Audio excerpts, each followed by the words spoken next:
আরে দিদি যে, এসো এসো এসো, অনেকদিন পরে এলে। হ্যাঁ, আচ্ছা বসো না। হ্যাঁ, লোকজন আছে বলতে ওই ছেলে এসেছে, মেয়ে এসেছে। হ্যাঁ, ছেলে বউ সমেত বাচ্চা সমেত এসেছে। আর মেয়ে তো জামাই নাতিন পুতিন নিয়ে এসেছে। বউটা ওই এখন বলে বলে একটু রান্নাঘরটাতে ঢুকেছে, নাহলে তো এসে থেকে খালি ঘরেতেই দরজা দিয়ে বসে আছে। আর খালি ফোনে কুটুর কুটুর কুটুর কুটুর করে খালি ফোনে কি করা জানি বাবা, কি সব করে। ছেলেও তো সারাদিন অফিস ফফিস যায়, ঘরে থাকে, কি কাজ আছে। ছেলে স্কুল চলে যায়, এই একটুখানি রান্না বাড়া করে, তার নেই ঠিক। আর সারাদিন এই ফোনে কুটুর কুটুর, এইখানে এই যে তাও ফোনে কুটুর কুটুর করবি।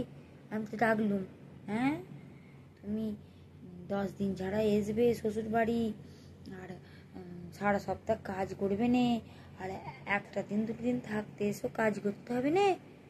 আমি আবার ডেকে বের করলুম ঘর থেকে। বল, আবার আমার ছেলেরও কি বড় বড় কথা, বলে কেন মা, ও তো দুপুরে রান্না করলো, সব কাজ করলো, আবার রাতের রান্নাও করবে, একটু রেস্ট নিক না। হ্যাঁ, রেস্ট নিয়ে আবার কি কথা। তখন আমরা বলো রাত্রি 12টা আগে ছাড়া শোবার ঘরে ঢুকতুমই নি। আবার বলে রেস্ট করবে, সারা সপ্তাহ সেটা পড়ে রয়েছিস, ওই নিজের মতো করছিস খাচ্ছিস, আর এই একটা ছেলের কি কাজ। ছেলেটাও বাবা কি হয়েছে কি জানি, সব গো তাবিজ তাবিজ, ছেলেদের বিয়ে হলেই বইয়েরা খালি তাবিজ। হ্যাঁ, মেয়েও তো আছে, মেয়ে তো ঘরে আছে জামাইয়ের সাথে। এইখানে মেয়েটা বসেছিল, সব গল্প গুজব করলো, শ্বশুর বাড়ির সব কথা, কষ্ট দুঃখ সব। না, মেয়ে তো শ্বশুর বাড়ি থাকে না একবারে, শ্বশুর শাশুড়ি তো গ্রামে থাকে, ও 6 মাস ছাড়া ছাড়া যায়। এখন হচ্ছে কথা হয়েছে, শ্বশুরের শরীর খারাপ, খুবই শরীর খারাপ, শাশুড়ি সেবা করছিল, শাশুড়িরও শরীর খারাপ। তো আমার মেয়েকে বলে কিনা সেটা গ্রামে গিয়ে থাকতে। আমার মেয়ে কখনো থাকে? স্বামী ছাড়া মেয়ে মানুষ কেন একা গ্রামে গিয়ে থাকবে?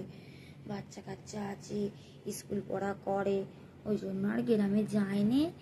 তারা একটা কাজের লোক ডেকে নিয়েছে, সেই সব করে সেবা যত্ন।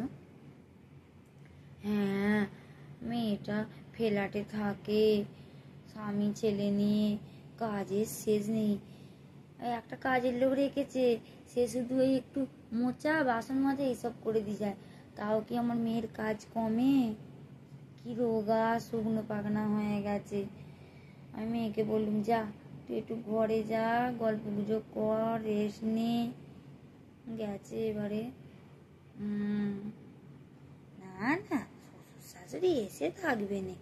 ও শ্বশুর শাশুড়ি এসে গ্রাম থেকে এখানে এলে আমার মেয়ের তো অসুবিধে, ছেলের লেখাপড়া আছে আছে। হ্যাঁ, মেয়ে জামাই এখানেই থাকবে, গ্রামে আর কেন যেতে যাবে? শরীর খারাপ তো কি হয়েছে, ছেলে এখানে চাকরি করবে, আমার মেয়ে কি গ্রামে গিয়ে একা থাকবে? না, আমার শরীরও ওই খারাপ মতোই, ওই জন্য তো বলছিলাম ছেলেটাকে, বউটাকে তবে এখানে রেখেছে না, তুই তবে থাক না। সেটা বলে কি না, না অসুবিধে কেন, একটা কাজের লোক রেখে দিলে কি অসুবিধা, আমরা এইখানে যে দুটো বুড়ো মানুষ পড়ে রয়েছি, আমাদের অসুবিধে নেই। আবার বলে কি না ছেলেটার লেখাপড়ার অসুবিধে গ্রামে। কেন, গ্রামে কি কেউ পড়াশোনা করে নে? খালি শহরেই পড়াশোনা হয়। শুনবে নে, কি বলবো, দাঁড়াও না আর একটু এ হোক, টেনে নিয়ে চলে আসবো গ্রামে। ছেলে সেটা থাকবে একা, বউ নিয়ে একা থাকাচ্ছে, দাঁড়াও না। বউ এখানে এলে দাসীবাদী করতে হবে, ওই জন্য তো। না না, আমার মেয়ে শ্বশুর বাড়ি গিয়ে সব কিচ্ছু করে না, ও কেন করবে? 6 মাসে 5 দিন থাকতে যায়, ও করবে। আমি শ্বশুর বাড়িতে বলে দিয়েছিলাম, আমার একমাত্র মেয়ে, হাজার ছেলে লাইন দিয়ে আছে, নিয়ে যাচ্ছেন আদর যত্নে রাখতে হবে। হ্যাঁ, দেখো আমার বউ, কেমন ঘরে ঢুকে গেল দেখেছে ও রান্নাঘর থেকে বেরিয়ে। আর কি পড়েছে দেখেছে, একখানা নাইটি। শ্বশুর ঘরে দুদিনের জন্য আসিস, কাপড় পরে থাকতে পারিনি? ও বেলাটা কাপড় পরে ছিল, সন্ধেবেলা কাপড়টাকে ছেড়ে নাইটিটা গড়িয়েছে। লোকজন আসেনে, কি বলবো, বেয়ারা মেয়ে মানুষ। আমার মেয়ে তো নাইটি পরেই থাকে।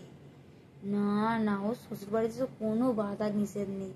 ওদের খুব ভালো ফ্যামিলি, উচ্চ বংশ তো, ওরা ওসব পোশাক আশাক নিয়ে কিচ্ছু কথা বলেনি। ওদের খুব বড় মন।